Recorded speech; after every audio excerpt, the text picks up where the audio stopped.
You all know Brian Dubie, as Vermonters do. You know what a great leader he is. You know how he has served as a chairman of the school board here in the town of Essex, 8 years as our lieutenant governor, a captain in the airlines, a colonel in the Air Force Reserve, a leader in our National Guard. It's that kind of leadership in so many different ways that's going to convince a majority of Vermonters that he should lead our state.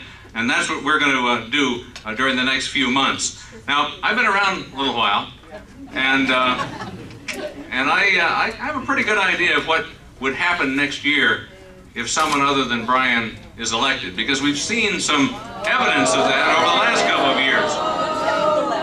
I think we understand that we would be facing efforts to raise taxes, to increase government spending, and that's not a formula for economic success. That's not how we get to prosperity for the people of Vermont. The supermajority under the Golden Dome is out of the mainstream. Vermonters know it. Last year, when they overrode my veto and imposed $21 million in higher taxes, Vermonters told them they were wrong.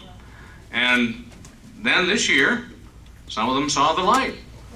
And they worked with us to actually reduce some taxes on capital gains and estate taxes in Vermont. We're one of the few states that actually reduced taxes, but it wasn't easy because they kept trying to raise them. They tried to raise taxes on manufacturers and farmers and job creators.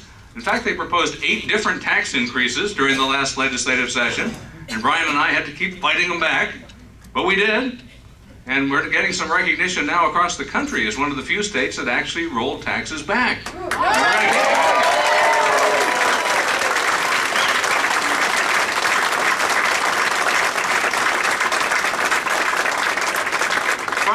Brian understands what we need to do to create jobs for the next generation of Vermonters. He understands what we need to do to get on the path to prosperity. He understands that we need a tax structure that encourages investment.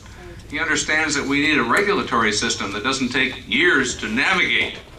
He understands that Vermonters are being crushed by a property tax burden that requires relief.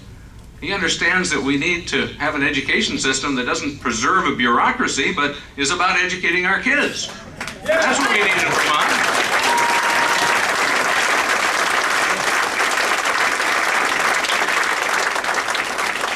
Brian understands that we need to be good stewards of our economy as well as the natural environment that we treasure in the Green Mountain State.